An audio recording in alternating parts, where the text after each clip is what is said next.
Horsiise bulaa eeggattummaa roobaa jalaa baasuuf xiyyeeffannoon hojjetamaa jiraachuu isaa biiroon misooma jallisii fi horsiise bulaa Oromiyaa beeksise. Sagantaan gumii balballoomii akkaataa fayyadummaa horsiisee bulaa mirkaneessuun danda'amu irratti adeemsifame. Jiruu fi jireenya hawaasa kanaa jijjiiruu keessatti horsiisee bulaan kanaan dura eeggattummaadhaan yookaan immoo deeggarsaan dhaabbileen adda addaa kan nyaata safaruuf kan marga bitee erguuf hongeewwan adda addaa keessatti saaxilamaa kan turee fi rakkoo hedduu keessa kan darbe waan ta'eef inni guddaan akkamitti horsiisee bulaan galii mataasaa maddisiisee of danda'ee jiraachuu danda'a kan jedhu akka tarsimoo tokkotti qabannee kan hojjechaa turredha jechuudha. Inni lammaffaan keessattuu bu'uuraaleen naannoo horsiisee bulaa keessatti jiran xiyyeeffannaan kennamee fi baroottan darban keessatti hanqina bu'uuraalee misoomaa bal'aatu jira.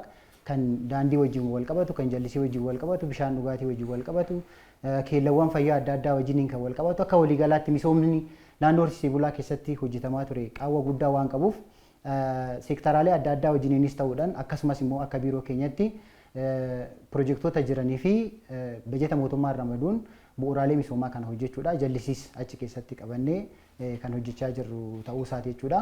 Hoogganaa itti aanaan biiroo misooma horsiisee bulaa fi jallisii Injiinar Alamuu Raggaasaa akka dubbatanitti fayyadamummaa horsiisee bulaa mirkaneessuuf humna qabnu hunda fayyadamnee hojjenna jedhan. Wanti qabeenya nuti qabnu bal'aan isaa lafa, bishaanii, uummata qabna jechuudha. Kanaaf lafa, uummata fi bishaan qabnu kana walitti finnee jiruuf jireenya hawaasa keenyaa akkamitti fooyyessuu dandeenya? Rakkoowwan naannoo sanitti jiran kan akkamitti furra kan jedhu kanarratti akka tarsimootti qabannee kan hojjechaa jirru. Keessattuu naannoo hongee kana wajjin wal qabatee horsiisee bulaan kan gaafatu yookaan immoo naannoo gammoojjitti gaafii guddaan kan jiru gaafii bishaaniiti.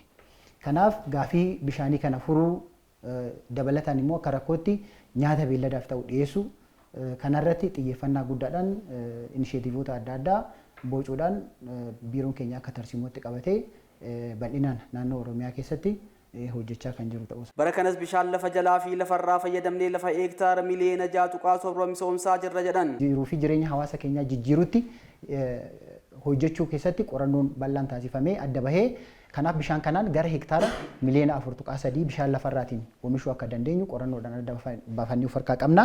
Lammaffaa irratti immoo bishaan lafa jalaa boolla gaggabaabaa fi boolla dhedheeraa qotuudhaan oomishaa fi oomishtummaa keenya babal'isuu keessatti gara heektaara miliyoona 2.4 walitti miliyoonni 6.7 akka naannoo keenyatti bal'inaan oomisha keessa galchuu akka dandeenyu karoorfannee hojii keessatti kan galle jechuudha. Piroojeektoonni sababa garaagaraatiin harkifachuu isaanii kan ibsan Daayirektarri bulchiinsa kontiraataa Injiinar Tamasgee Rundaa gama isaaniitiin rakkoo kana bu'uurarraa furuuf qindoominaan hojjenna jedhan. Piroojeektoonni kee baay'een isaanii waggoota dheeraa kan lakkoofsanii rakkoowwan adda addaa irraati kan maddan. Rakkoowwan isaan irraa maddan numaa'uu akkuma biyyaatti kan beekamu jechuudha. Baroota lamman sadan kana qaala'insi gabaa baay'ee mudataa ture.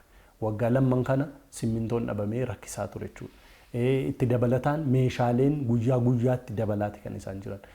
Piroojeektiin keenya immoo bara 2012 gallee kan galletu baay'ata jechuudha piroojeektii baay'een.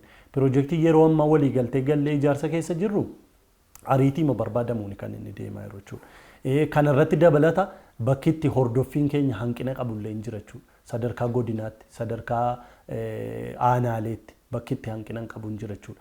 Inumaayyuu qaala'insi meeshaalee ijaarsaaf hanqinni dandeettii kontiraaktaraa kan gorsaa rakkoowwan adda addaa kan agarsiisanii fi piroojeektiin keenya akka lafarraa harkifatuu fi sababa adda addaa kan uumaa jiran jechuudha.